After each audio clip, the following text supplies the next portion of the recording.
Bienvenidos, ¿cómo están todos ustedes? Soy Nacho López y como siempre, feliz de estar acompañándolos aquí al cierre de la tarde, ahora en la noche, tanto por el canal Cosmovisión como por Telemedellín. Gracias por la audiencia, seguimos creciendo. Recuerden que estamos en todas las redes, estamos en TikTok, en Instagram, en Facebook, en YouTube. Ya inclusive pueden escuchar los podcasts de Nos Cogió la Noche en Spotify. Ahí vamos llegando por todos los lados para que ustedes nos escuchen, porque siempre lo decimos, realmente somos la primera mesa de opinión de Antioquia donde le hablamos al país.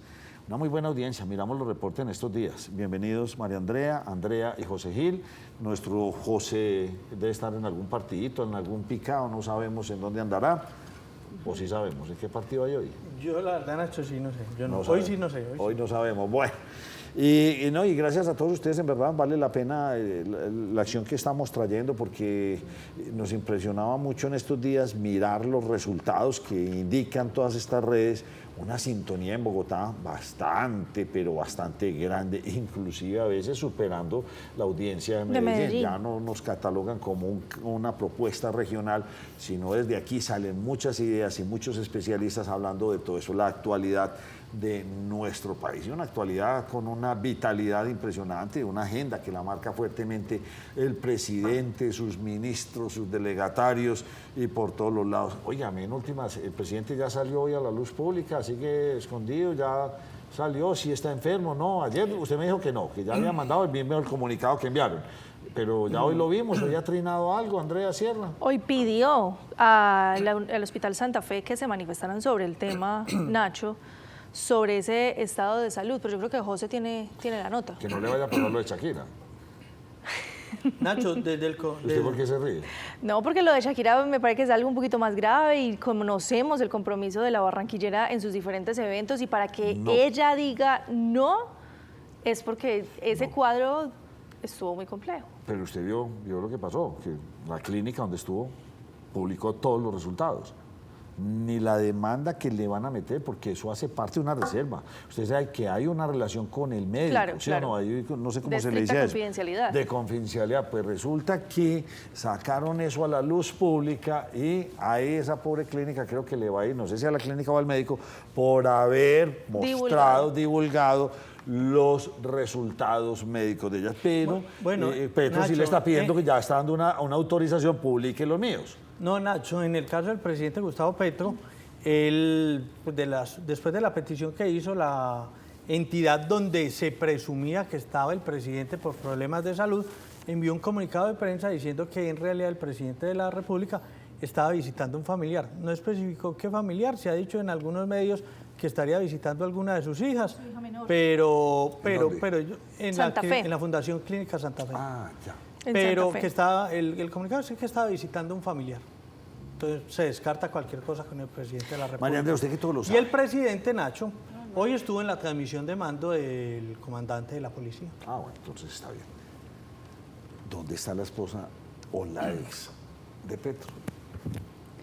Nacho, pues eso es lo que muchos nos preguntamos. ¿Dónde está? Si todavía sigue trabajando en obras sociales y con representación de dineros de la nación. Ella el 20 de enero estuvo en el carnaval de Sincelejo, bailando, ahí apareció, compartiendo con la gente. Ahí reapareció. Recordemos que los últimos escándalos pues también tenían que ver con esa contratación, porque hablaban de austeridad en el gobierno, pero y con tres maquillistas, dos peinadores, al parecer le masajista. habían reactivado un contrato a una persona que no sé, se conoce como Nerú, pero no conozco el nombre. Famosísimo, Nerú. Que es una persona que le hace el tema de masajes, actividades deportivas y demás, pero pues de ella no sabemos absolutamente nada.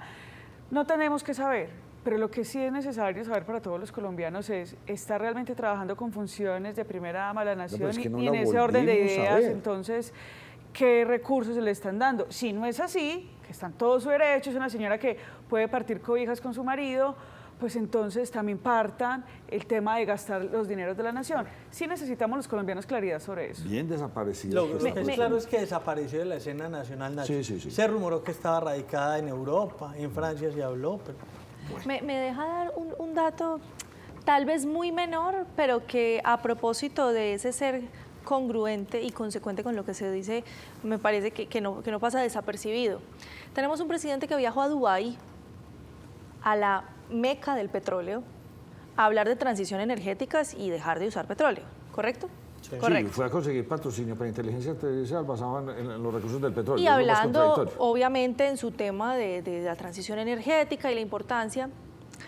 Mire qué curioso, el que habla sobre dejar el petróleo y descarbonizar la economía toma un avión que cuánto consume de combustible de aquí a Dubái, y Elon Musk, que es uno de los patrocinadores de esto, participó, pero de manera virtual, sin ningún problema, sin contaminar, sin mover su avión.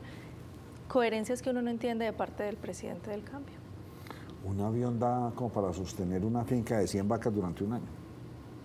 Nacho, El vuelo, es que ¿y lo que contaminan los aviones es cuántos increíble. viajes ha realizado Gustavo Todos, Petro desde que todos. está Va a ser en la récord. Yo insisto Casa de en que Nariño? creo que va a ser un presidente Yo- muy yo- viajero. No, nosotros conocíamos como muy viajero a Andrés Pastrana. Resulta que Gustavo Petro lo barre Permiso que aquí ampliamente. voy yo. Y yo sé que parece un dato menor, pero es en serio, el combustible de estas aeronaves no es menor y no tiene sentido Contaminan en el que discurso da de cambio miedo. que A mí, se de está hecho, me promoviendo. asusto cuando me meto en estos software que hay aquí, donde usted ve los vuelos internacionales y usted ve eso, son las manchas por todo el planeta Tierra.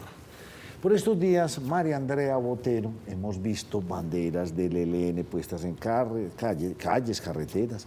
De hecho, creo que un cilindro, no sé si era cilindro bomba, marcado con el ELN en las vías del país. Y vemos ya, hoy inicia el paro armado en el Chocó. Están bastante preocupados en nuestro departamento vecino con el paro armado. Paro armado es que nadie se puede mover. Bien complejo, catatumbo enredado, y ahora se nos viene todo esto para el Chocó.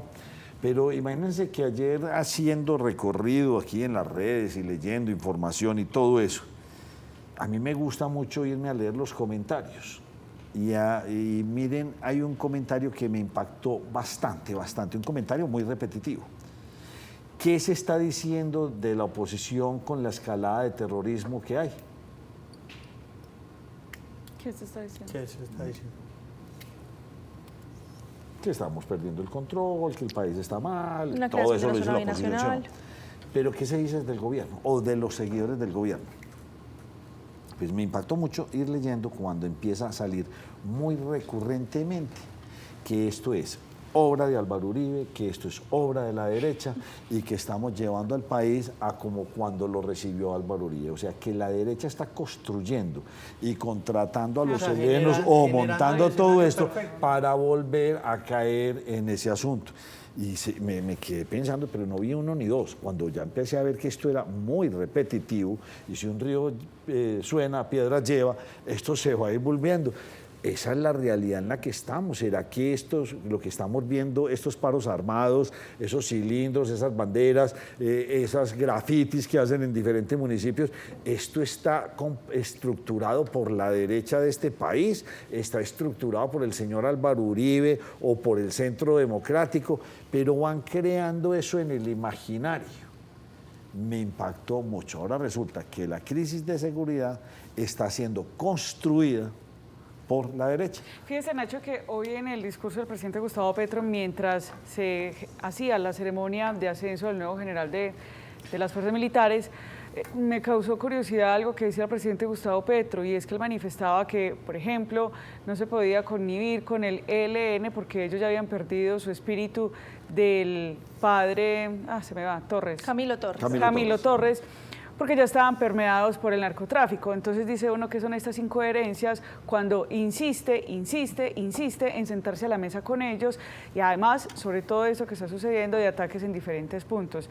En ese orden de ideas, Nacho, hoy, si me permite, le conecto acá una noticia, y es que pues el gobernador de Antioquia hace un consejo de gobierno de seguridad, me excuso ahí, en el municipio de Nariño. Porque en Nariño, usted sabe que lo que es Nariño, Argelia, la parte también de Sonsón, Abejorral. ¿Usted iría algún día a Nariño? Yo creo que no. ¿Usted iría a Nariño, José? Como hoy se viene Nariño, a comer Antioquia. empanada. No lo yo conozco tampoco. y no municipios que uno no sabe. Entonces, es como María una de mis Andrea. prioridades. Nacho, pues ahí justamente se desarrolló un consejo de seguridad para hablar acerca de la tasa de seguridad que se piensa invertir en fortalecer las capacidades de respuesta de la fuerza pública. Recordemos que desde el Gobierno Nacional hubo una disminución desde el Ministerio de Hacienda para las fuerzas militares de unos 800.000 millones de pesos. Esto, por supuesto, pues va a menguar cómo van a cubrir a los policías, a los integrantes del ejército, y por eso el gobernador dice, bueno, tenemos que trabajar en asuntos que nosotros podamos alcanzar. El tema de tecnología.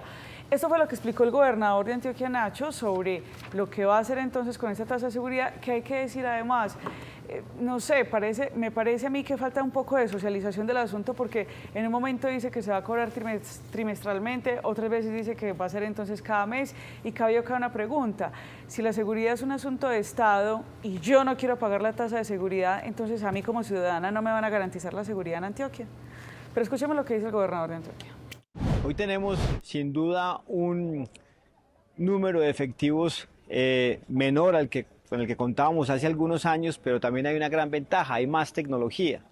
Y eso es precisamente lo que queremos invertir con los recursos de la tasa de seguridad. Por ejemplo, los drones le dan una gran capacidad operativa al ejército, a la policía.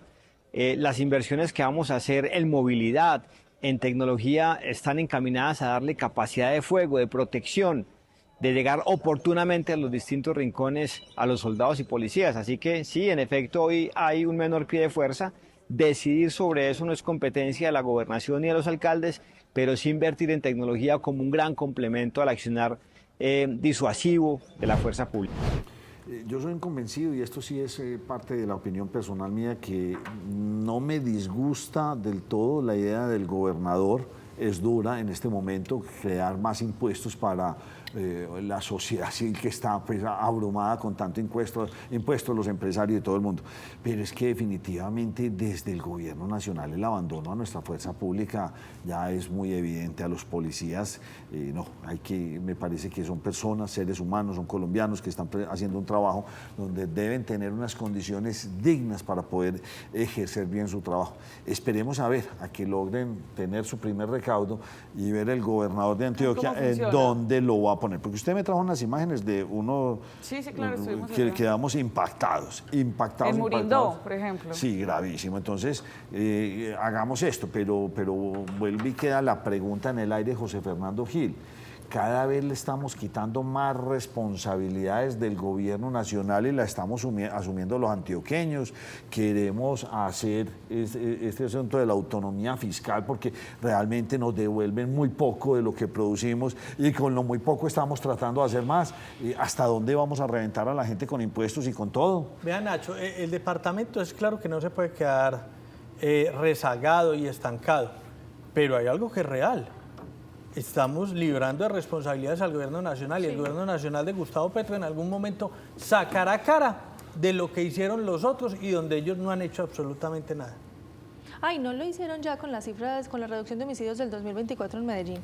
Sí, y lo cantaron con bombos y platillos. Y probablemente las acciones. Y por ejemplo, Nacho, lo están hablando también con las cifras de desempleo. Dicen, el desempleo donde más se reduce en el país es en Medellín. Pero yo no sé qué está haciendo el gobierno nacional por la reducción del desempleo en Medellín. Pero esa es bandera del presidente de la República. Y dice, y es una de las muestras que dice, vean que yo sí estoy trabajando por el departamento. Mire, ayer tuve la oportunidad... Me parece que se están aplicando un efecto boomerang ahí. Ayer tuve la oportunidad de hablar con uno de los exalcaldes del municipio de La Estrella, donde me decía, es que la comida no podía ser solamente, la alimentación que le damos a nuestros niños, no solamente podía ser para cuando estén estudiando, porque cuando están en vacaciones... Cuando salen a vacaciones es una crisis. Y cuando usted mira Maná, usted mira el sistema de alimentación de los jóvenes y niños aquí en nuestra ciudad, o sea, están haciendo un push que yo creo que no se está haciendo en muchas partes del país. Probablemente algunos lo tengan, pero aquí es de verdad que se está haciendo, ¿sí? Con primera infancia, alimentación, se hace fuertemente. De hecho, el gobernador destinó los impuestos vehiculares para generar todo este protocolo de alimentación que, entre otras, creo que va bien el recaudo de impuestos, las cosas van marchando. Esperemos que esto, pues, los politiqueros no empiecen a meterle la mano para que de ahí salgamos con la famosa corrupción, que tanto, porque para pescar está solo. Entonces vuelve y queda uno con la pregunta, ¿será que entonces vamos a seguir asumiendo un montón de responsabilidades que debería tener el gobierno nacional sobre Antioquia?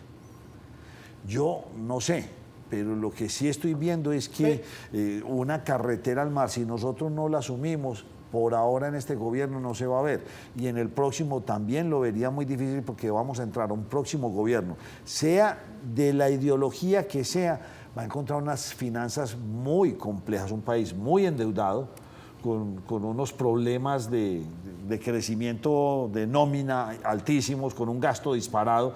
Cuadrar las finanzas del país no va a ser cuestión de un año, se va a demorar, y esperemos que no meta las patas por ahí con un trinito, así como el presidente que ya vimos, el argentino Milei. Que vamos a ver más adelante. Ese tema lo vamos a tratar enseguida, sí. Pero oiga, les digo, ¿qué me iba a decir? No, que me parece que hay como un comportamiento similar, porque pues el presidente Milei, cuando hablaba en una entrevista, decía, no, pues quise apoyarlos a un grupo de emprendedores y escribí el tuit, o sea, alivianó la cosa. Y a veces le pasa lo mismo al presidente Gustavo Petro, dice, no, escribe un tuit, lo borra, dice que fue llevado por fake news, una cosa a la otra. Entonces, bueno, ¿qué pasa con esos gobernantes? Pero entonces vuelvo a mi pensamiento, y entonces una senadora es Isabel Zuleta. Isabel Zuleta. Senadora de Río Bío, una detractora completamente de Hidroituango, como lo decía yo ayer o antier. Por ella tumbaría esta represa. Y es hecha pulso por los antioqueños, o sea, fue hecha pulso, como muchas otras cosas. Tenemos un sistema hidroeléctrico en nuestro departamento bastante importante, y de este sistema hidroeléctrico se surte todo el país. O sea, es que esto no es solamente, ojalá fuera solamente para nosotros, nos sobraría electricidad. Sí. Entonces queda uno con eso. Me quedo pensando con la nota que usted me acaba de mostrar, señor gobernador, muy bien, tangibilícelo, muéstrenos cómo va a hacer esas mejorías, y ojalá que esas mejorías no sean, vamos a hacer esto y a la vuelta de 6 meses apenas el primer bulto. No, esto tiene que ser, yo pienso que en Colombia, en nuestra ciudad ya existe la tecnología para coger un contenedor, ese contenedor arregle, lo ponga a ventanas, todo, aquí lo armó, y al estilo gringo llegó y lo puso allá. Y un lugar de primera calidad, pero eso va, que consiga el contratista y al que le eche el cemento y que la pintura. No, tenemos que evolucionar en ese sentido y empezar a hacer esto en masa para que realmente toda nuestra fuerza pública esté muy bien. ¿Usted me iba a decir algo, don José? ¿O se le fue la paloma? No, se me fue la paloma. Se le fue la paloma, ¿y para dónde se le fue? Es lo mismo que María Andrea, me voy quedando, y aquí voy a dar varillita porque usted sabe que soy muy de esa región. ¿Entonces para dónde va? Perdón, se va a ponerle impuestos a los que visiten, o a estos, ya María Andrea nos va a ampliar. ¿Y por qué no empezamos, señores de Guatapé, a mirar el otro lado de la represa? Es que ustedes están metidos en la mitad de la represa, por el frente y por detrás. ¿No será que ya les llegó el momento, señor alcalde, de, no sé, con la Universidad Nacional, con la Antioquia, con AFI, con la que sea, empezar a potenciar, a que realmente usted haga recorridos turísticos por todo el pueblo?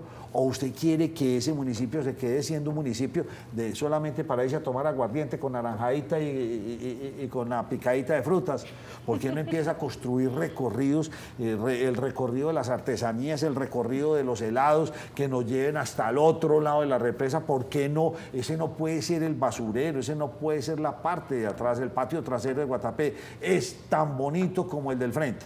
Y entonces ahora vamos a controlar. No, usted lo que tiene es que expandir. En mi concepto, desconociendo o no conociendo mucho del tema, usted tiene que expandir, es la capacidad de su municipio, le va a generar trabajo, le va a generar guías turísticos. Entonces, señor, es hora de que empiece, alcaldes, el anterior, el que está, el que sigue, empiecen a mirar hacia el otro lado. Tienen represa por el otro lado, igual de bonita. Pueden hacer otro malecón, pueden hacer unos senderos, pueden poner, darle como Nacho, foco. ¿Usted qué conoce? En esa parte del municipio, ¿qué hay? Nada, es la parte trasera. Entonces, cuando usted pasa por ahí, hay partes donde botan basura, y no la tienen, solamente es el frente. Y resulta que por detrás también tienen. Y usted se va caminando por esas callejuelas, usted pasa por la calle de los artistas y sube por esa fuentecita, y usted como que quiere seguir más arriba. Y dice, hombre, yo quisiera seguir caminando y llegar hasta el otro lado, pero es que usted no encuentra nada. Entonces, ¿le vamos a poner freno a eso? Sí, claro, porque está concentrando todo el turismo en el Parque Central y 2 callecitas a los lados. No, señores, yo pienso que hay que ir más allá de decir que vamos a cobrar un impuesto que María Andrea no lo va a contar, a decir, yo cobro esto porque voy para allá, pero ¿para dónde van? Pero Nacho, usted no saben para dónde van. Usted le está apuntando. Pero ¿sabe, Nacho, qué pena antes, María, de su intervención? A mí me parece que los que sí lo han aprovechado son algunos de los privados, porque yo nada menos este fin de semana que estaba en la vía hacia el Peñol, veo que hay unos restaurantes y unos muy bien montados en la vía, Sí, obviamente, y señor, que están ya lo aprovechando ese auge, sí, señor, claro. Usted lo Llegando dice, al Alto del Chocho. El Alto del Chocho, eso se llenó Sí, con sí, tuvo un vainillón, crecimiento con exponencial. con animalitos. también. O sea, el sector privado lo entiendo. Y los políticos no lo entienden. No lo entienden. Señor, entonces, hágalo. ¿Qué es lo que va a hacer para yo seguir echando cantaleta?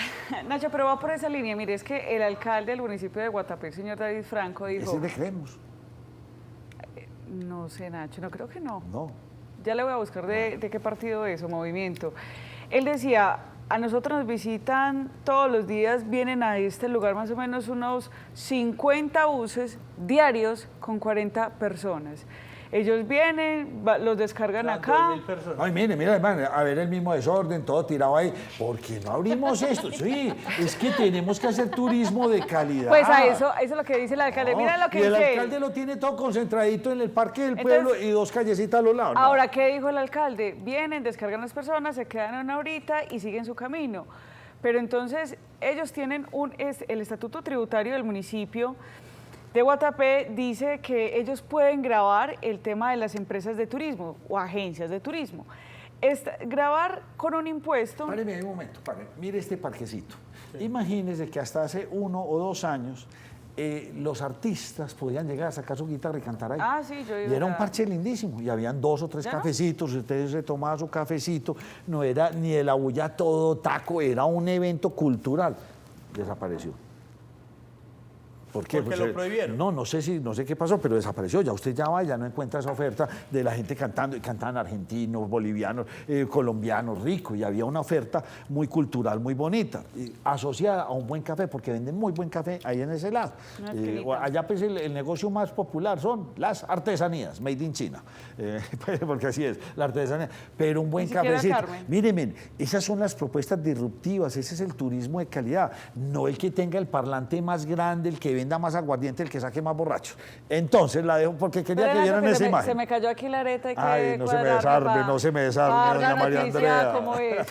Bien, pues. Nacho, mire, lo que dice entonces el alcalde es que llegan una gran cantidad de turistas que por supuesto son bienvenidos a Guatapé, pero que es importante también que haya una corresponsabilidad con el sector privado. Y dice, bueno, nuestro estatuto tributario permite cobrar un impuesto que es pequeño, que va a ser invertido en generar realmente un turismo de calidad en Guatapé. No que vengan, descarguen los turistas, dan 3 vueltas ahí en el parque y se van.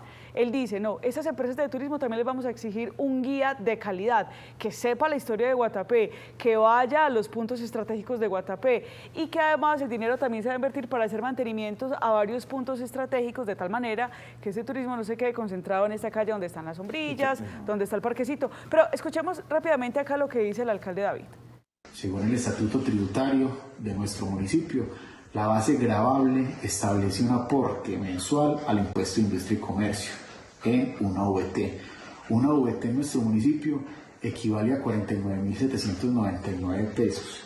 Para las empresas que visitan el municipio de manera esporádica, existe también otra opción. ¿Cuál es esa opción? La opción de realizar un pago por el uso del espacio público. Esto es 2 VT. Estamos hablando de 99.500 pesos aproximadamente. De igual manera se proponen otras alternativas adicionales y es que cada que vengan a ofertar nuestro destino sea por medio de guías certificados que vengan y cuenten la historia de nuestro municipio. Ahora bien, estamos hablando de que cada operadora turística con el cobro de este impuesto de industria y comercio, ya sea en VT o ya sea de manera mensual, estamos hablando de que si es en VT son 100.000 pesos de manera esporádica y si es mensual estamos hablando de 60.000 pesos aproximadamente, que en un año cada operadora le estaría tributando únicamente al municipio 1 millón de pesos.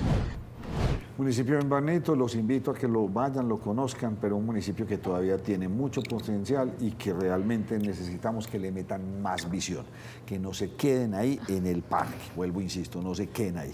Nacho, tienen que ir mucho más allá, tiene represa por ambos lados. usted puede expandir un buen turismo y lo puede regar por todo el pueblo y no concentrarlo en un sector.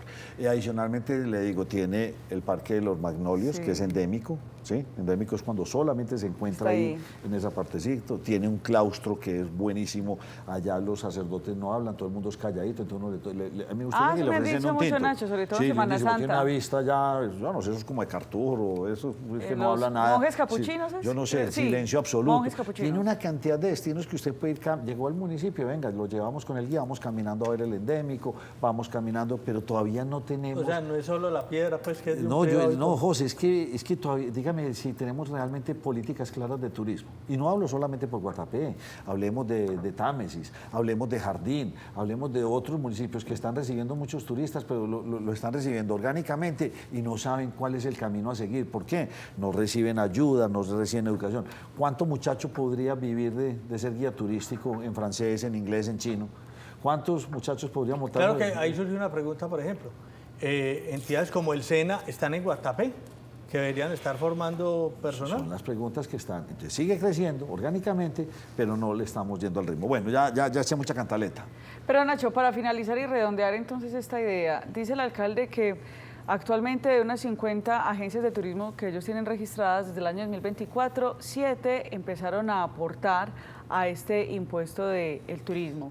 Lo otro que también manifiesta es que al año a estas empresas les representaría solamente 1 millón de pesos al año.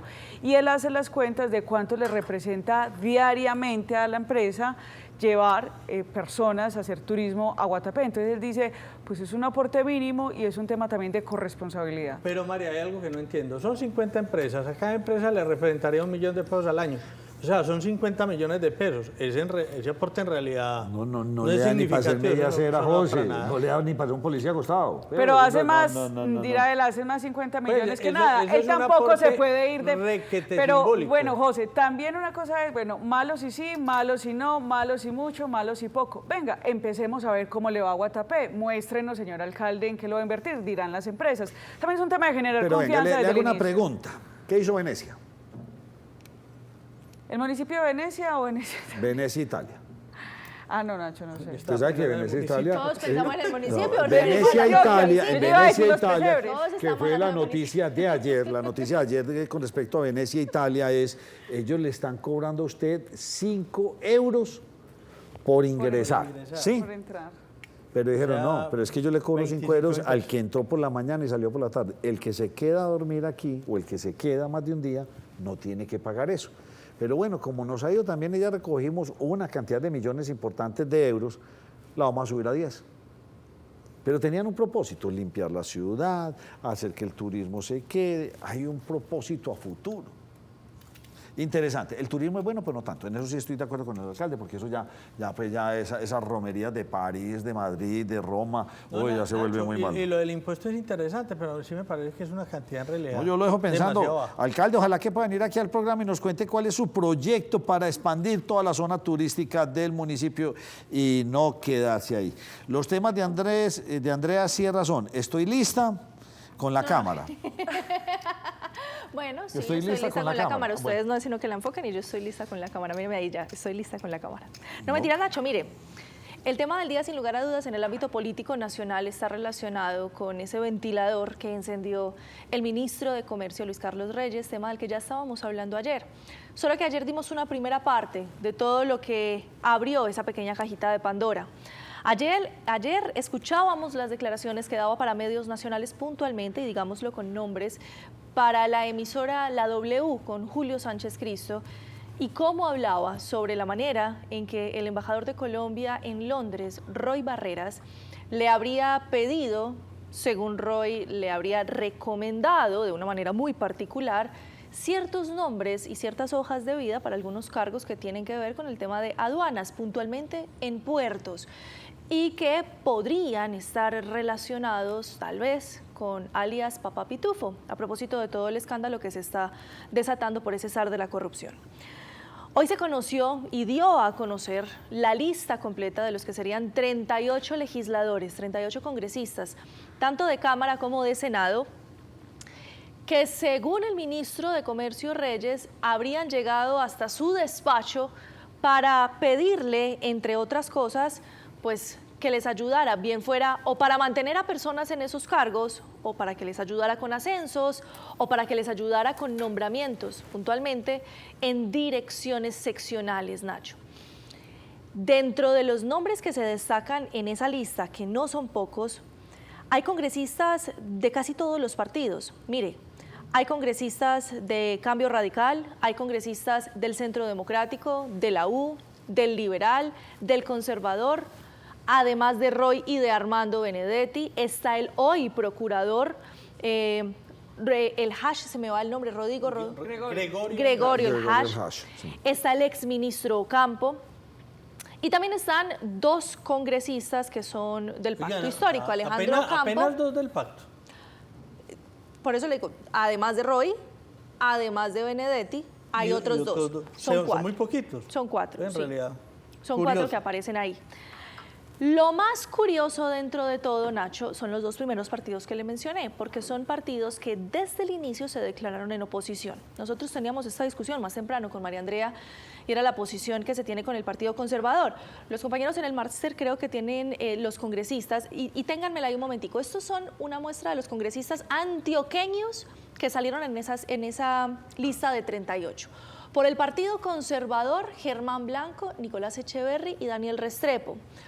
Por Centro Democrático, el representante Oscar Darío Pérez, y por Cambio Radical, el representante Mauricio Parodi. ¿Qué pasa con conservadores, Nacho?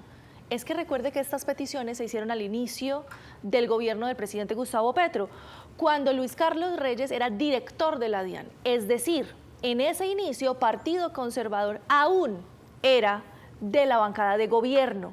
Luego uno no diría, hombre, es que no es un partido en oposición pidiéndole, no, ellos hacían parte de la coalición de gobierno. Ahora, Andrea, se presta para una suspicacia. Sí. Hay que hacer una salvedad. El Partido Conservador que llega al gobierno es la vertiente distinta a esta. Claro. Es la del señor Carlos Trujillo, no la de Germán Blanco y Nicolás Albeiro Echeverri. Y esa es una discusión que habíamos ya sostenido, entre otras cosas, cómo llega un partido conservador a ser de gobierno en el primer gobierno de izquierdas de Colombia, pero eso es una discusión para otro momento político. En donde sí se han demostrado bastante molestos es, por ejemplo, en Centro Democrático, en los que negaron tajantemente que se tuviera alguna relación o que se hubieran pedido cupos, y en los que llamaban puntualmente a los congresistas que lo hubieran hecho de manera individual a que salieran a responder ante estos hechos. Con lo que no contaba Centro Democrático es que en la lista aparecen como colectividad en dos oportunidades pidiendo algún nombramiento. Mire, en la lista, en esos nombramientos que se estaban presentando, se habla, por ejemplo, de mantener en su cargo a varias personas aquí en Medellín, en otras en solicitar ascensos. Y una muy curiosa, Nacho, creo que la petición de pronto que llama más la atención es la del senador Nicolás Echeverry, según esa lista. Y es que le está pidiendo... La queríamos a tener hoy en el programa, pero nos canceló. Esperemos, aquí, mañana no, porque mañana tendremos al doctor Jorge Robledo. Tenemos personajes importantes de la política. Que de manera muy diferente nos aceptó la invitación hace ya mañana miramos a ver cómo lo grabamos. Mire, él había solicitado la dirección seccional de Maicao. Nacho, porque, hombre, es que sí llama la atención. Es que es un congresista antioqueño. Sí, es que todos los otros tienen por lo menos... pero Maicao. ¿Y la dirección de qué? Maicao, la dirección seccional de Maicao. ¿De seccional de qué? De la DIAN. De la DIAN de Maicao. Okay. No, pero es que Maicao, cuando yo era chiquito, todo el mundo iba a Maicao a comprar contrabando. Eso era una maravilla. Esa es una de las minas, pero de todas maneras es curioso que un congresista antioqueño esté pidiendo la de Maicao. Porque tenemos otros que pidieron de Manizales, pero uno dice, bueno, hay cierta relación. Pero Maicao, un congresista antioqueño, hombre... nos cogió la noche, hicimos el ejercicio muy juicioso de ponernos en contacto con cada uno de los congresistas. El representante Oscar Darío Pérez nos dijo que él no ve pues necesidad de salir a hablar de eso y comparte un comunicado de prensa en el que se aparta un poco de esas declaraciones. Como le estábamos viendo, el senador Nicolás Echeverry nos había dicho y nos había confirmado que lo íbamos a tener para esta entrevista de hoy. Sin embargo, él no contaba con los tiempos de la sesión plenaria de hoy del Senado de la República, en donde él es ponente de uno de los proyectos que tienen que ver con uno de los municipios y regiones de acá de Antioquia, y pues que se le cruzaron en ese momento, por lo que no pudimos hacer esa llamada. Pero llamada que tenemos pendiente, porque claramente hay que darles el micrófono también para que cuenten su, ¿cómo decirlo?, su parte, su versión de lo que pudo haber sucedido en la gestión. El doctor Germán Blanco también nos respondió apartándose y diciéndose que no va a pronunciarse más al respecto. Todos le dijeron que no se van a pronunciar. Que no se van a pronunciar más al respecto, Nacho, pero rescatamos que Nicolás... ¿Sabe qué es lo que me parece curioso en la lista? Pues, primero, esto no es nuevo. Obviamente, si es curioso que pidan Maicao, que otros pidan Buenaventura, obviamente las minas de plata en lo que tiene que ver con la DIAN, pero parecería que la lista, diría yo, que no está completa, porque es que esa lista está como filtrada. Ahí están saliendo, entre comillas, algunos de los opositores del gobierno. Y por lo que nos dice María Andrea, solo hay dos del pacto histórico. Y está el señor Armando Benedetti, el señor Roy Barreras, que son dos personas que claramente tienen muchos opositores al interior del gobierno. Diría uno que esa lista está como segmentada, es a opositores del gobierno. Salieron 4 congresistas del partido de la U, 4 de Cambio Radical, 8 del Conservador, 4 de Centro Democrático. Que está incompleta, para mí está incompleta. 3 de Liberales y 4 de Pacto Histórico. Ahí tienen noticias de lista. Esa es la lista. Muy complicado, Mr. Taxes hablando y todo el mundo hablando. Muy complicado. No le he contado la de la Cámara, si quieres se la cuento yo más adelante. No me la voy a contar porque vamos con José Manuel Restrepo, nuestro columnista. Hacemos una pausa y volvemos. Mi reflexión de esta semana es un llamado al liderazgo colectivo de Colombia. Tenemos que seducir al país. Y ese liderazgo es el que será necesario en el 2026. Muchos creen que el liderazgo es individual y que entonces aparecerá un Superman o una Supergirl o un Mesías o un cuasi Mesías que solucione la catástrofe y debacle en que hoy estamos como país y a donde nos van a inducir aún más en este próximo año y medio. Yo creo que ese no es el camino. El camino es un camino de liderazgo colectivo. Es un camino que resuma y reúna a los actores políticos, sociales, culturales, empresariales, académicos, entre otros actores. ¿Por qué razón? Porque la complejidad de los problemas que vamos a enfrentar en 2026 es muy significativa y requiere la suma de mentes de nuestro país. Vamos a heredar un país en una crisis fiscal profunda, donde se habrá de incumplir regla fiscal durante 2 años seguidos. Vamos a heredar una violencia rampante que va a llevar a que el país posiblemente no tenga control territorial sobre el 30% de su territorio. Vamos a heredar un país desertificado internacionalmente en la lucha contra las drogas, con más de 300.000 hectáreas de coca o más.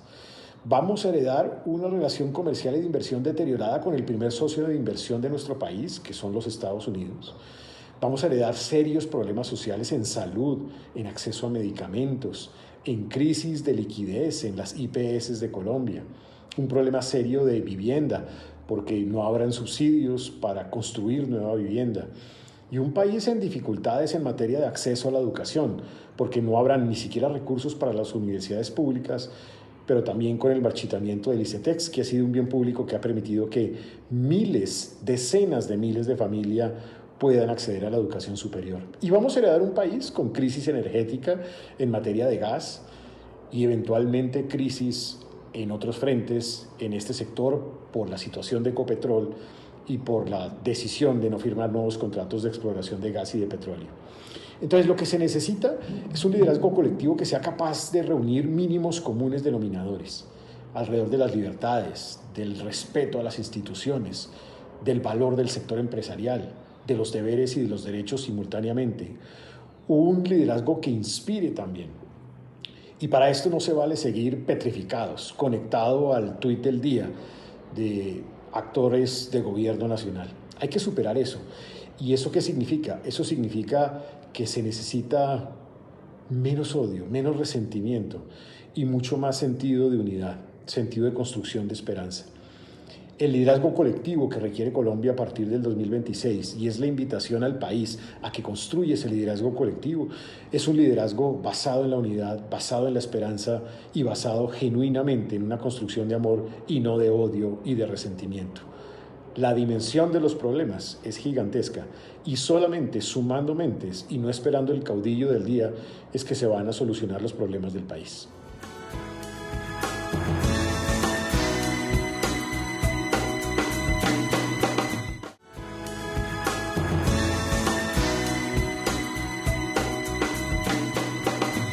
Las cesantías, salvación para muchas personas. Ya están todas consignadas. ¿Cómo fue el recaudo? Sí, Nacho, mire, el plazo para el recaudo de cesantías se fue el pasado 14 de febrero, viernes. Se recaudó en total, según la Superintendencia Financiera, 16.101.000 millones de pesos. Crecieron un 15% en términos nominales, un 10% en términos reales. Los fondos de pensiones, en los fondos cotizaron 12.510.000 millones de pesos, en el Fondo Nacional del Ahorro 3.600.000 millones de pesos, lo de los fondos equivale al 77%, lo del Fondo Nacional del Ahorro al 22.3%, por venir se recaudó en total 6.3 billones, el 45% de todo lo recaudado. En protección se recaudaron 4.900.000 millones de pesos, el 28% de todo. Como decíamos, en el Fondo Nacional del Ahorro el 3.5, que equivale al 18.7. En Colfondo 959.000 millones de pesos. En Scandia 222.000 millones de pesos. En total en el país se consignaron plata de 12.633.000 personas, de esos son 7.600.000 hombres, 5.014.000 mujeres, el 60% del recaudo en solo 3 regiones, Nacho. Aquí se nota cómo está concentrada la actividad productiva en el país. ¿Antioquia? El 60% Bogotá, sí. Antioquia y el Valle del Cauca. Y si usted separa únicamente a Bogotá y Antioquia, es más del 50%. El recaudo fue interesante. Esa es la formalidad que se debe llegar.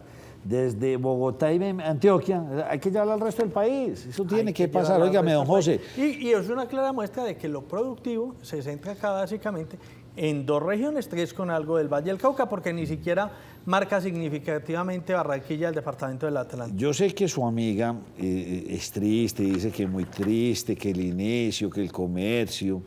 Doña María José en Fenalco, pues es que uno llega chilado de diciembre y todos los comerciantes pretenden pues, hacer lo mismo que diciembre. ¿Arrancó muy lento enero y febrero? Arrancó muy lento el mes de enero, Nacho, que es el que se puede medir, pero es que mire, ayer nada menos estábamos hablando de lo productivo que había sido el último trimestre del año para el comercio, y hoy las cifras son un poco más preocupantes porque se tiene la bitácora económica del mes de enero y resulta que para el 68% de los comerciantes las ventas en enero se estancaron o disminuyeron comparadas no con diciembre, sino con enero del 2024, uh-huh. Para el 68%. Para el 60% de los empresarios de este sector consideran que los negocios a lo largo del año seguirán igual o de una manera no tan positiva, el 60%. Estamos hablando más de la mitad. Dicen que el impuesto de los ultraprocesados incrementa el tema inflacionario, que las golosinas, crecieron un 58% sus precios en el mes de enero, 53.48, y las gaseosas subieron un 3.47%, muy por encima de los temas inflacionarios. Dicen que la ligera recuperación del primer trimestre del año se dio más por el esfuerzo de los empresarios, no tanto por políticas como tal del gobierno, y que este mal comienzo del año pues esperan que no sea un augurio de todo lo que vaya a pasar durante 2025. Esta se la voy a preguntar así. ¿Quién es el personajito que dice que hay tiranitos? Si yo digo que hay tiranitos, entonces yo le puedo decir personajito, pues así sí, como... Claro, Nacho. Es el diputado Juan David Muñoz o Juancho Muñoz, diputado del Partido Verde, recordemos, sobrino de León Freddy Muñoz, el senador ahora de la República. Lo que pasa, Nacho, es que, a ver, En muchos puntos de la ciudad de Medellín, eso ya lo hemos registrado acá, pues hay muchos vendedores ambulantes, están ocupando, eso es real también, espacios que no están autorizados. Pero el diputado conoció un video de una persona que yo diría que por el acento, pues esta persona es extranjera, que tiene un carrito de ventas ambulantes, y me ayudan con el video, donde se ve que pues lo están desalojando de una manera respetuosa, pues no lo están inquiriendo de una manera pues equivocada. Allí están los de espacios públicos, la persona que está grabando es al parecer la propietaria de este carro de ventas y lo que les está diciendo, venga, déjeme trabajar, yo no estoy estacionario en un punto, yo realmente vengo rodando con este carro porque me están haciendo esto, y digo yo que parece que no fuera de Medellín por el acento que tiene. Ahora bien, el diputado Juan David Muñoz pues dice que esto es un atropello para las personas que están vendiendo. Si me ayudan acá atrás, gracias. Fíjense lo que dice, desde diciembre de 2024 los vendedores ambulantes que trabajan en la avenida Las Vegas entre las calles 19 y 20A han sido objeto de persecución por parte de los reguladores del espacio público de la Alcaldía de Medellín. Hoy se llevó a cabo un nuevo operativo en el que fueron incautados sus medios de trabajo sin ofrecerles alternativa. Pero dice más abajo, necesitamos acompañamiento para que en Antioquia y Medellín, mire la parte, los tiranitos que gobiernan no sigan su violento ataque contra los trabajadores de la economía popular. Dice uno, pues ¿quiénes están gobernando Antioquia y Medellín? El gobernador Andrés Julián Rendón y el alcalde Federico Gutiérrez, pues entonces los está calificando de tiranitos. Nacho, yo me comuniqué con la Subsecretaría de Espacio Público para preguntar cómo están haciendo estos operativos, y ellos me manifiestan, mire, es que acá hay que equilibrar una cosa muy compleja. Los vecinos, los residentes ponen PQRs, nos llaman, derechos de petición, venga, vemos muchas personas se están asentando de forma irregular, nos están ocupando las aceras. Y hasta que invaden. ¿Qué tiene que entonces hacer? El resto de la gente, la entonces, comunidad ¿qué tiene que hacer espacio camina y público? está por ahí como que no tiene derechos. Espacio público tiene que ir a los lugares, le insisten la primera vez, le insisten la segunda, le insisten la tercera. Por ejemplo, por donde yo vivo, eso es lleno, Nacho, de afiches, velas, utensilios de cocina, y uno dice, pero ¿por dónde camino acá? Sí. Yo me bajo. Entonces, hay una situación compleja acá. Yo pienso que va más allá de calificar de tiranitos, como hoy lo manifiesta el diputado, pero también es real la otra necesidad de las personas, y es que necesitamos un lugar por donde caminar y no se puede convertir eso tampoco en un desorden. Eso lo vivimos aquí abajo, Nacho. Pasando este puente es imposible pasar, porque se apoderaron. Y en tiempo de lluvia es imposible. Lo mismo, entonces, estos tiranitos a los que hace referencia, entonces tenemos el de movilidad, ese no es tiranito y no tiranote, porque ¿qué hacen los motociclistas? Parquean en las aceras donde les da la gana. Entonces, por si vamos y les quitamos la moto, les levantamos la sanción, un tirano, no estoy de acuerdo. Nacho, hay unas reglas de espacio público que se tienen que no, cumplir. tampoco se las den de, no. A mí me parece curioso, Nacho, que una persona que pertenece a una casta política, porque dice, yo no sabía que era familiar de León Freddy, y pensaba yo que esas castas políticas solo se daban en la derecha, en el Partido Liberal, Conservador, en los partidos tradicionales, y me entero yo pues que ya estos nuevos representantes del cambio llegan con las mismas prácticas de castas políticas y hablando de tiranitos. La suya de cierre, que me voy. La de la Cámara, Nacho, mire. Bueno, y ahorita conversamos una con José Gil sobre la pensional. Mire, hoy se están adelantando, como ya lo estábamos hablando, las sesiones plenarias del Senado y de la Cámara de Representantes. Hoy no fue parte de la agenda del día la reforma a la salud en la Cámara de Representantes.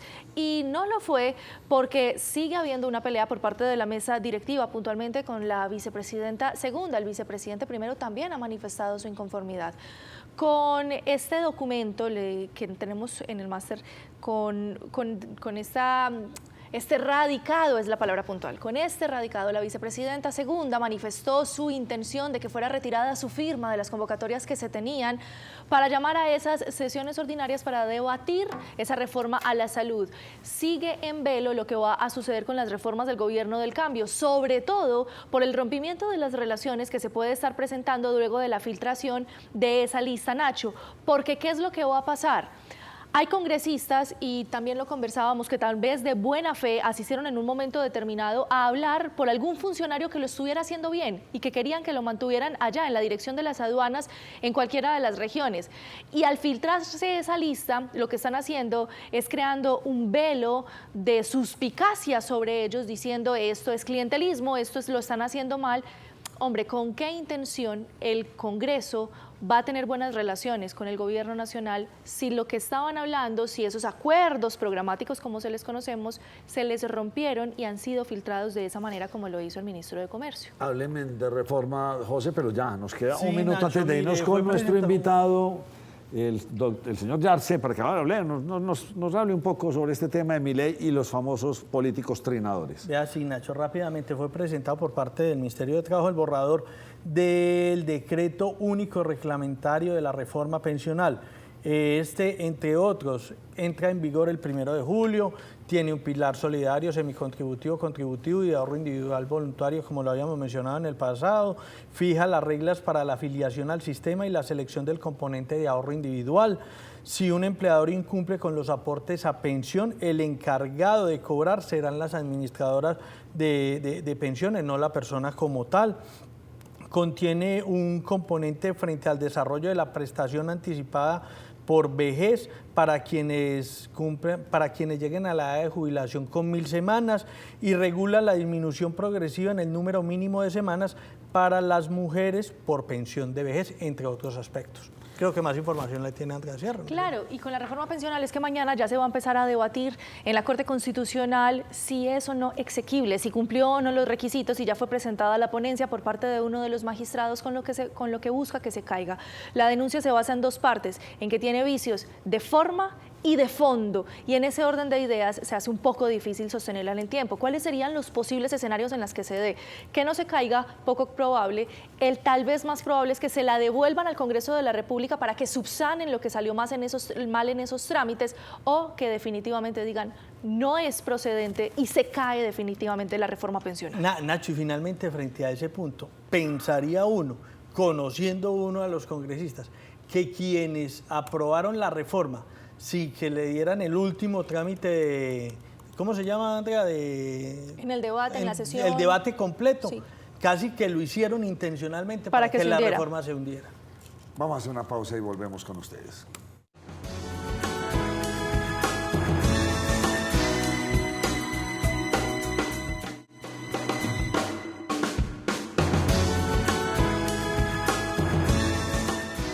Bueno, y continuamos aquí en la primera mesa de opinión de Antioquia. ¿Será que X se les está volviendo en una trampa mortal a muchos políticos? ¿Será que abusan de esto? Bien complejo. Hoy queremos hablar con Jorge Luis Yarse, que es nuestro internacionalista especializado a quien nos cogió la noche desde la ciudad de Bogotá, porque esa metida de patas del presidente Milei de Argentino es descomunal. Jorge Luis, ¿cómo vas? Don Nacho, muy buenas tardes, bienvenidos, muchas gracias por esta tarde de hoy, por estar aquí. Claro que sí. Jorge Luis, X se volvió el nuevo modelo de algunos mandatarios y creo que pues, nosotros tenemos el caso de nuestro presidente que es, digamos, dependiente de esta red y en muchos países del mundo está ocurriendo lo mismo. ¿Es una nueva tendencia? Nacho, no es un fenómeno nuevo, no es un fenómeno nuevo. En Colombia inclusive tenemos antecedentes que han pasado por los estrados judiciales desde el momento en que, por ejemplo, Alejandro Ordóñez era procurador general de la Nación, desde el momento en que el presidente Uribe estaba como ejerciendo su último mandato.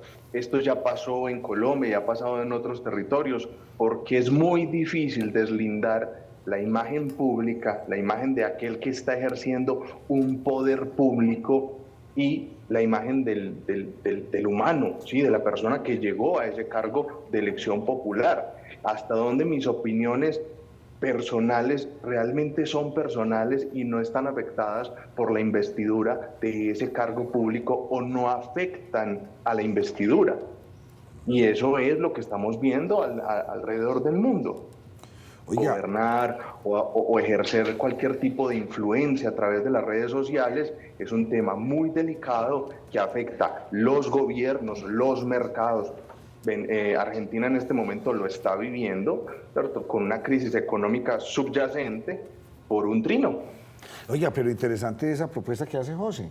O sea, hasta dónde yo puedo opinar como persona y hasta dónde yo puedo hablar como mandatario, cómo entender esos dos límites o esos dos mundos. Y eso En sí Colombia la directriz ha sido bien difícil de marcar, inclusive ha sido judicial. Los miembros de la administración pública deben tener, si quieren hacerlo pues o si no, deben tener su cuenta personal y su cuenta pública. La cuenta personal está, digamos, al margen de su actividad pública como funcionarios, pero en esa cuenta no se pueden mencionar cosas que son del quehacer de su actividad como funcionarios y viceversa, ¿sí? Para poder deslindar y para que usted no haga de su cargo, digamos, bastión de otros fenómenos sociales, económicos o políticos, como le pasó a Milei.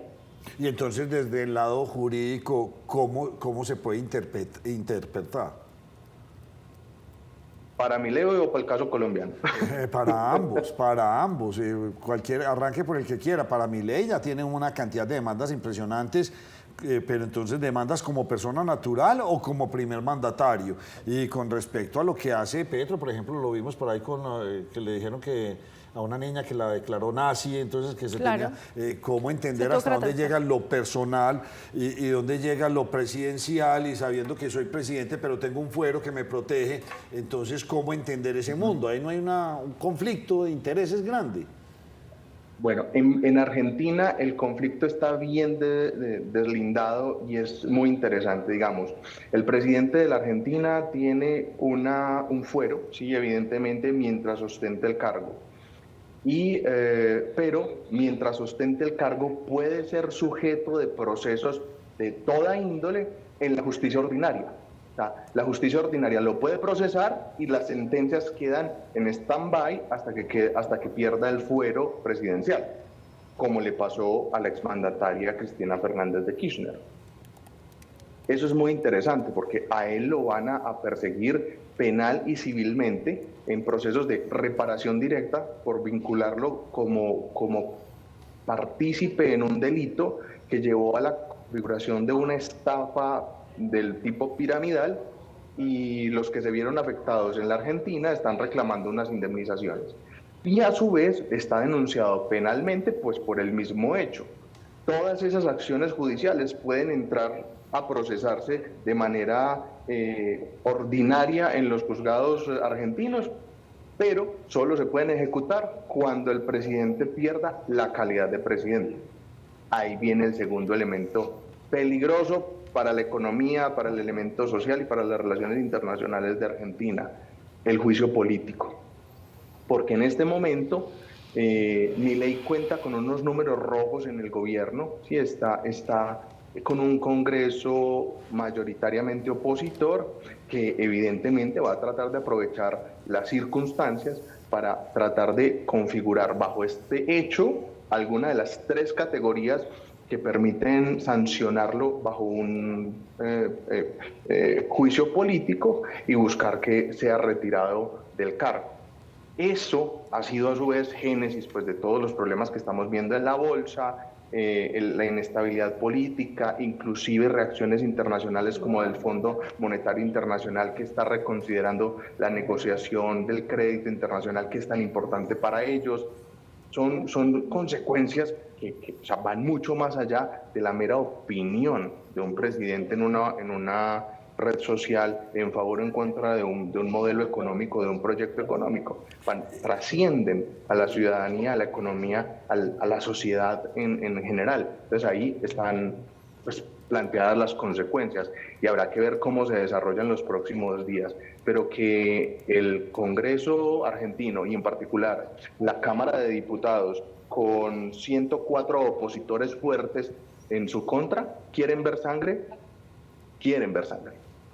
Jorge Luis, ¿deberían estos gobernantes, como es difícil de separar lo personal de lo institucional, dejar estas cuentas o a nombre personal o a nombre institucional, pero no como con esa doble condición? Ahí venimos al caso colombiano. En el caso colombiano eso está regulado. En Colombia tenemos las cuentas institucionales, donde solamente se pueden dar noticias o transmitir informaciones que son de carácter institucional, que están reguladas por los protocolos de comunicación de las entidades, etcétera, etcétera. Para el caso Infopresidencia. Y está la cuenta personal y usted, como persona natural, es libre de decir, de pensar y de hacer lo que quiera. Aquí tuvimos un debate con María Andrea, porque pues, supuestamente Milei es un economista, es una persona que conoce el tema, es una persona que aparentemente se ha leído todas las teorías del mundo.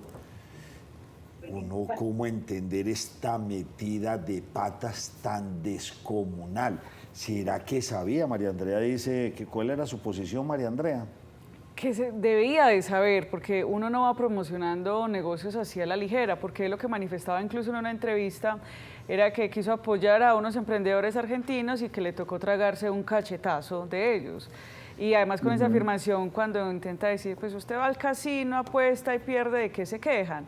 Entonces, tal vez esas palabras para un presidente... Es una respuesta muy olímpica. Sí, y no deberían ser, además porque, claro, es una voz o un líder que está buscando la economía argentina y uno dice, pues si por ahí va el presidente, detrás voy yo. Jorge Luis, ¿usted cómo entiende esto? ¿Fue una metida de patas? ¿Fue hecho a propósito? ¿De pronto se quería enriquecer el presidente Milei y buscar platas ahí? Porque esto fue bien hecho y bien calculado. Pues Nacho, las posibilidades están, pero digamos que las pruebas todavía no están consolidadas. Si existe alguna evidencia de que el presidente de la Argentina se benefició de esta jugada económica que dejó a más de 94.000 personas en bancarrota, estamos hablando de la configuración efectiva de un delito, no solamente en la Argentina, sino en varios países, entre ellos los Estados Unidos, donde ya también cuenta con denuncias penales al respecto. Y podría ser procesado por esos delitos. Si fue una metida de patas o no, hombre, yo creo que nosotros en el contexto nuestro tenemos la experiencia de que no solo los títulos hablan de la sapiencia, de la experiencia, de la sabiduría. Los títulos no garantizan eso. Y más cuando las personas tienen ese tipo de procesos políticos e ideológicos que los llevan a ser un poco vehementes en sus conceptos ideológicos, y que él, no solamente para Argentina, sino para el continente entero, y ahora respaldado con Trump y con los modelos europeos que se están levantando en la derecha extrema, pues está fortalecido, se vienen radicalizando. Entonces, empiezan a olvidar un poco las bases conceptuales y se van radicalizando en la ideología, en el hermetismo, en esto que se vuelve un poco nebuloso y difuso y que termina generando este tipo de problemas. Yo creo que de verdad fue un error descomunal por parte del presidente en ese afán de demostrar que la Argentina, bajo su liderazgo y bajo su ideología libertaria, pueden llegar a ser nuevamente la potencia suramericana y estar al nivel de las grandes potencias del mundo. Pero faltará ver qué traen las pruebas y los procesos de investigación que están en curso en Argentina y en otros países, sin dejar de lado que la gran mayoría de los afectados por este descalabro económico no están en Argentina. Entonces, ya tenemos noticia de acciones penales, noticias criminales en Estados Unidos, pero seguramente se van a abrir más, porque es que el impacto de Milei en otros países es mayúsculo. Como les digo, esa reputación que él está teniendo a nivel americano y a nivel europeo empieza a jalar masas y empieza a generar credibilidad en este tipo de procesos, y pasa lo que pasa. Profesor Yarse, yo no lo promocioné, lo difundí.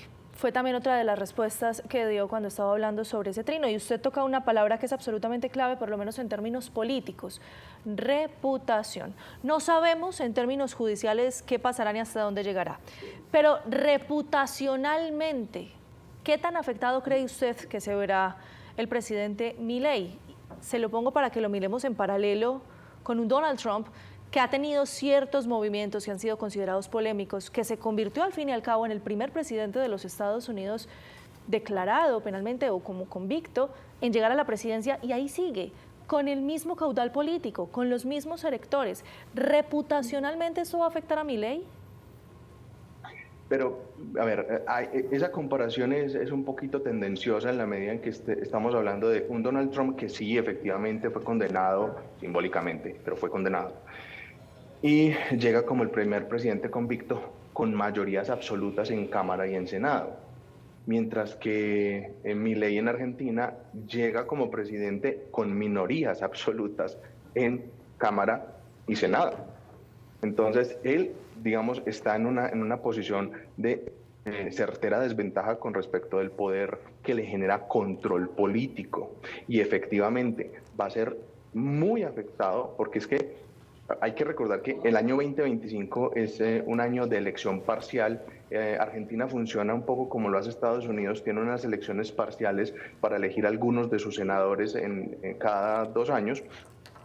Y este año precisamente es elección de esos senadores parciales y les dio un caballito de batalla para que se proceda con este juicio político, para que se busque su destitución, para ir en contra de su política de la motosierra, de todo esto pues que ha generado tanto choque ideológico y político al interior de las fuerzas vivas de la Argentina, y que hay que recordar que sí, a él lo elige una gran mayoría, pero una gran mayoría que rápidamente empieza a estar en discordia con su presidente porque apretó el cinturón, pero le apretó muy duro el cinturón a los argentinos, los asfixió. Y la gente está pasando por una situación muy difícil. Entonces, hay unos datos económicos súper positivos. La inflación está en 2 dígitos por primera vez en décadas. Eso es verdad, pero también tenemos una sociedad que está asfixiada. Los niveles de pobreza están en cifras récord que no se veían hace 60, 70 años. Entonces, estamos en un punto que reputacionalmente también lo deja muy mal al interior de la Argentina, que es donde debe él estar preocupado. Y eso va a ser usado como combustible para ese juicio político que buscará quitarle la presidencia para que pueda ser responsable penal y civilmente en los juicios ordinarios. Profesor Jorge, en esa línea de la reputación que usted sostiene, pues Vicky Dávila también se ha acercado muchísimo a algunos asesores económicos de Milei, pero ella sí sacaba un trino diciendo la plata que es fácil, pues no le crea a eso y intenta definitivamente alejarse. En su consideración, ¿esto tendrá algún coletazo sobre lo que ella está hablando, el tema de la austeridad, de utilizar modelos tan parecidos como los de Milei o tal vez Bukele, o definitivamente esto pasará como a todos los colombianos, ya mañana se nos olvida y seguimos con el mismo rumbo? Yo creo que para la política criolla es más fácil encontrar refugio en liderazgos distintos. Y digamos, listo, si se está hundiendo el barco en el sur del continente, pues nos vamos para Centroamérica o encontramos en el peor de los casos un barco más grande en Estados Unidos. Más difícil de abordar porque, pues digamos, como latinos pegarnos del barco de Trump es muy difícil, pero pegarnos de un barco Bukele, por ejemplo, ideológicamente puede ser factible en una candidata como ella. Entonces eso no necesariamente va a tener efectos, y menos en este punto de la campaña. O sea, todavía estamos en una indeterminación electoral, todavía no hay candidaturas abiertas, ¿sí? No están abiertas las contiendas. Si estuviéramos en una contienda abierta, si estuviéramos en el año inmediato, en los 6 meses inmediatos a la elección, cuando ya hay unos jurados, ya prometimos, ya vendimos el alma, ya estamos en el juego, sí podrían haber algunos coletazos, pero en este punto de la historia no. Si ese discurso de pronto se ve mal, pues entonces lo cambiamos y nos vamos por otro discurso. Pero más allá de eso, no tanto por el caso Vicky Dávila, en general eso no afectaría a la derecha. Y hablo de la derecha en nuestro país. Pero el fenómeno sería el mismo, con ella o con cualquiera de los candidatos del sector de la centroderecha. En este punto pues se pueden acomodar a cualquiera de los discursos que les sirve como fundamento. Milei es uno de los referentes, pero yo creo que para Colombia no es el referente más atractivo. En las encuestas del año pasado el referente más atractivo era Bukele. ¿sí? Entonces, digamos, sí puede generar algún tipo de interés, llama la atención, y el juicio político, si se configura, va a llamar muchísimo la atención. Puede que aquí se convierta en una fuente de discurso para un señalamiento desde la izquierda de lo que terminan haciendo los gobiernos desde el otro lado. Pero pues no creo que en este punto tan distante a la elección tenga un efecto profundo, porque hay otros factores de los cuales se pueden pegar. Y nosotros tenemos nuestra propia dinámica política convulsa como para tener que discutir el problema argentino a profundidad. Jorge Luis, ¿será esto un llamado de atención para muchos mandatarios de todo el mundo, esto que acaba de ocurrir? ¿Será que muchos van a empezar ya a controlarse en ese sentido? Pues ojalá, porque es que hay que entender como líder, no importa el tipo de liderazgo que se tenga, cualquier persona que tenga una presencia importante en redes sociales. Alguna vez en una cátedra yo decía, cualquier persona a la que la sigan más de 100 personas tiene una responsabilidad muy grande. Póngase a pensar usted cuándo tiene 100 personas que estén pendientes de lo que usted está diciendo. Si usted se imagina un auditorio de 100, de 200 personas, de 300 personas, pues eso es mucha gente, y esa gente está pendiente de lo que usted dice. Entonces, imagínese ese ejercicio. Ahí es donde nosotros tenemos que ser conscientes y responsables de esa presencia pública. Y eso pues más a los presidentes, a los senadores, a todos aquellos que ejercen cargos de poder.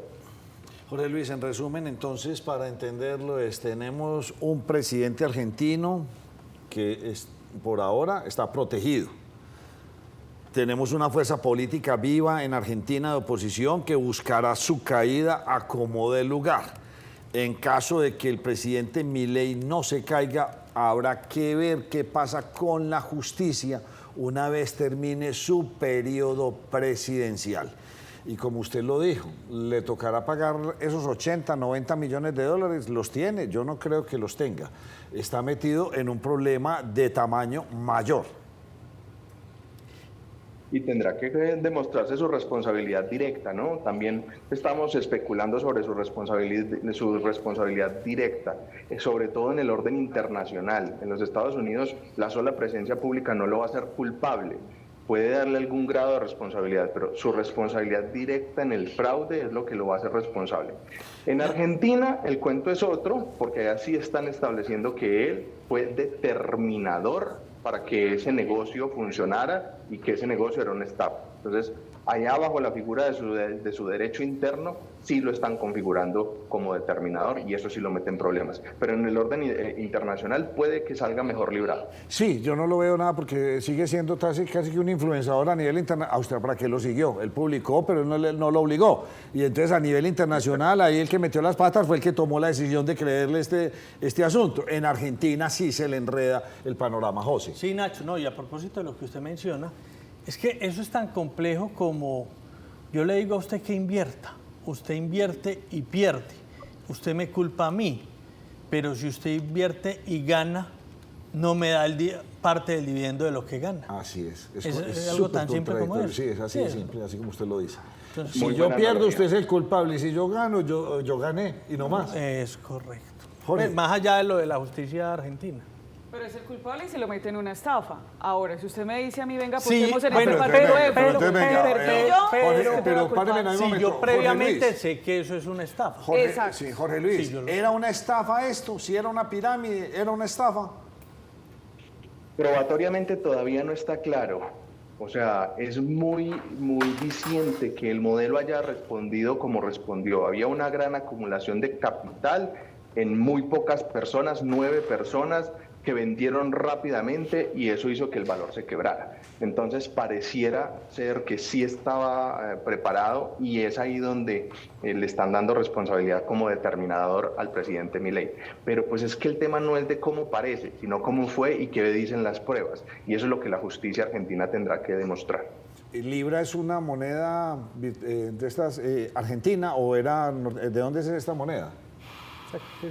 ¿O esta No, criptomoneda? fue una creación.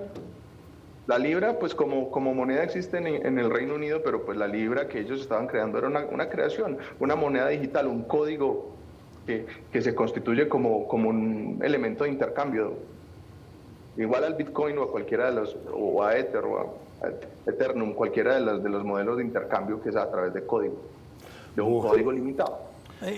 Nacho, si me permite, me surge una inquietud final.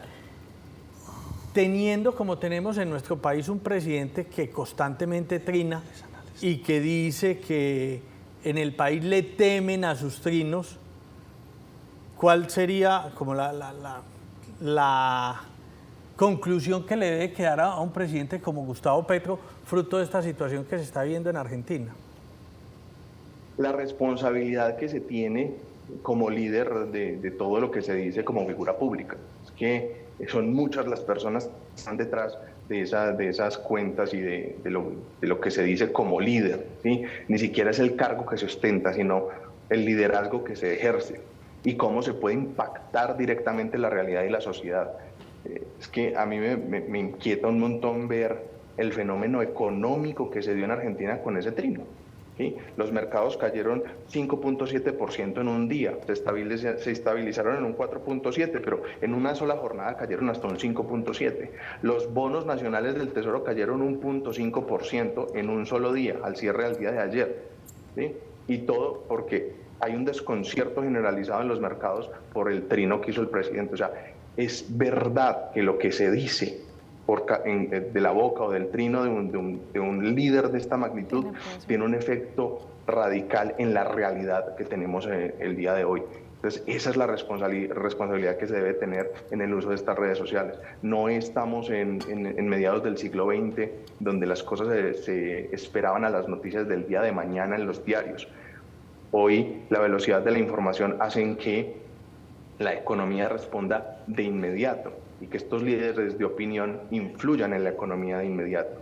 Entonces, si yo tengo esa capacidad de influencia, si yo tengo una cuenta con 1 millón, 2 millones, 3 millones, 6 millones, pues puerca, yo tengo una responsabilidad sustancial con mis seguidores, con mi país, con mi sociedad, con mi realidad, con mi sistema económico, con mi sistema político, con absolutamente todo lo que yo puedo llegar a incidir.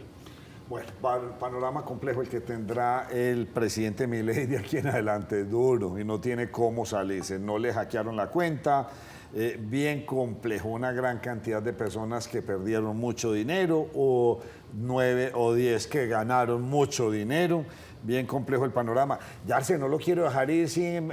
¿Ha visto las últimas encuestas? ¿Cómo vio ya empezar ya con todo este asunto de encuestas en Colombia? ¿Cuál es su percepción? No sé, no respondo.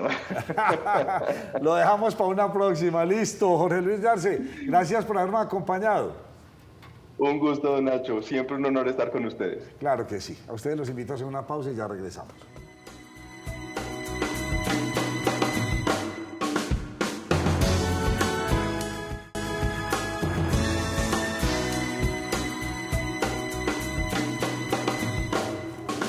Elizabeth Londoño es la directora de soluciones de vivienda del programa Casa para Mí, del grupo Argos. Bienvenida, ¿cómo está? Muchas gracias, Nacho. ¿Qué es Casa para Mí? Casa para Mí es una iniciativa social de Cementos Argos que busca disminuir el déficit cuantitativo de vivienda en las zonas urbanas desarrolladas y en la ruralidad dispersa. Sí, porque todavía falta mucha casa, o sea, falta mucha vivienda, ¿sí? Sí, tenemos un déficit en Colombia que ronda el 30%, alrededor de 5 millones de familias hoy están. Si yo pienso en Casa para Mí, ¿cuál es la diferencia con un constructor común y corriente que está haciendo viviendas para vender? Buena pregunta. Y es que nosotros no somos constructores, nosotros lo que hacemos es habilitar proyectos donde hoy no están llegando, es decir, en esas ubicaciones diferenciadas. Entonces nosotros somos un aliado del constructor para habilitar precisamente esos proyectos y poder generar vivienda donde se necesita. Porque de pronto el constructor dice, no, aquí se necesita, pero de pronto no me va a dar platica y no me sirve. Exacto. En cambio ustedes dicen, aquí sí tenemos esta necesidad, vamos a hacerlo y ustedes hacen todo. Y nosotros estructuramos el proyecto, le ayudamos a ese constructor que de pronto es más pequeño, es más inexperto, le traemos economía de escala y además, Nacho, le traemos financiación de impacto al constructor. Entonces nosotros cerramos, digamos que todo el loop que le hace falta al constructor chiquito para que precisamente se enfoque en este tipo de proyectos. Uno de los grandes dilemas que tenemos con la construcción es la demora. Ustedes van a construir un proyecto, un edificio, así sea pequeño, de 4 o 5 pisos, son 6 meses, 8 meses. Ustedes, tengo entendido que están trabajando en alta tecnología y en volver más eficientes los tiempos y los costos. Así es, así es. Y es que en Colombia todavía usamos construcción muy artesanal, es decir, ladrillo por ladrillo, ladrillo por ladrillo, y eso en el mundo entero, no solo en el mundo entero, sino en el mismo Sudamérica, hay países que van un paso adelante. La industrialización tiene que ser parte de la solución. Y aquí, en proyectos de mediana y pequeña escala, que van muy de la mano con estas ubicaciones que te acabo de decir, es muy importante construir rápido, no bajando la calidad, no, digamos que maltratando el medio ambiente, sino maximizando esos valores y utilizando tecnologías de vanguardia. ¿Ustedes han hecho este proyecto solamente aquí en Medellín o qué otras regiones del país han impactado? Hoy estamos en el país, estamos en Medellín, en el Urabá antioqueño, en Santander, en Bucaramanga, y en este momento estamos haciendo un proyecto hermoso en La Guajira que se llama Mirroco. ¿Quiénes pueden acceder a este tipo de viviendas? ¿Quiénes pueden estar ahí? La verdad, nosotros esto lo hacemos en alianza con los constructores. Entonces, las familias que están interesadas es más por la ubicación de los proyectos. Entonces, te voy a poner un ejemplo. En la Alta Guajira, que es con la comunidad Guayú, es solo para la comunidad Guayú. Pero el proyecto de acá, que es Caminito, se abrió al público que vive en esa zona, que es Manrique, en Medellín. Entonces, es abierto al público, pero digamos que segmentado por la ubicación del proyecto.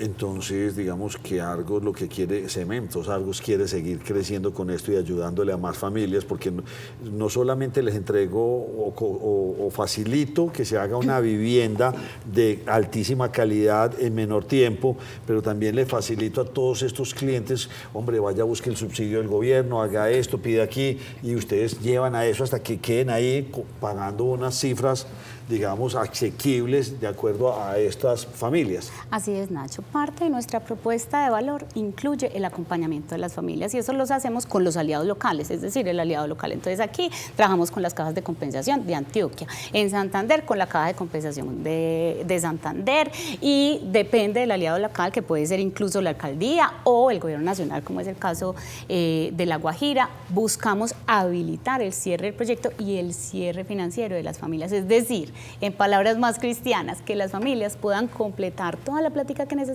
para poder acceder a esa vivienda. Elizabeth, ¿cómo les ha ido con el voz a voz? Porque me imagino que entonces ahí se están problemando ustedes, ¿o no? Porque el voz a voz funciona. Uy, me fue súper bien. Y por lo que usted me dice, entregamos viviendas de muy buena calidad. Esto no es nada, no, esto no ha hecho, no, entregamos. No. ¿Cómo les ha ido con el voz a voz? Y entonces, ¿están teniendo ustedes mucha presión de nuevos y futuros clientes? Claro que sí, y esto es un negocio, el negocio inmobiliario es un negocio de ciclo largo.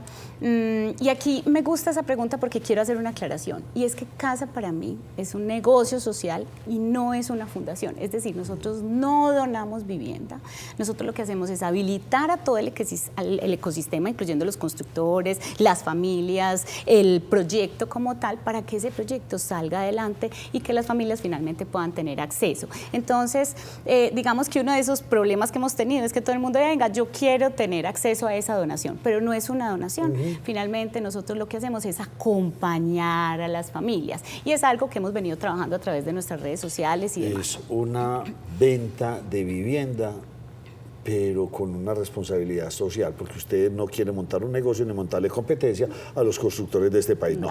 La plática que nos ganamos, usted me lo decía ahora, por ejemplo, han tenido unas utilidades, poquitas, porque no son muchas, porque ustedes y se fueron todas para La Guajira, porque en La Guajira no podíamos hacer este modelo, entonces cogimos a un montón de familias guayús y les hicimos esos modelos de casa. Y también buscamos aliados, por ejemplo, este proyecto antes no cerraba el de La Guajira y nosotros le tocamos las puertas a quién, a Fundación Grupo Argos, a Fundación Santo Domingo y a otros, y todos ayudamos y sumamos esfuerzo para que... Entonces las utilidades que van por un lado se las estamos revirtiendo a personas que realmente, o territorios que sí lo necesitan. Así es, ¿no? Quien quiera conocer más de esto, ¿dónde puede ingresar? Hay una página web, www.casaparamí.com. Ahí pueden ingresar y también tenemos redes sociales, Casa para Mí Oficial en Instagram y Facebook y LinkedIn.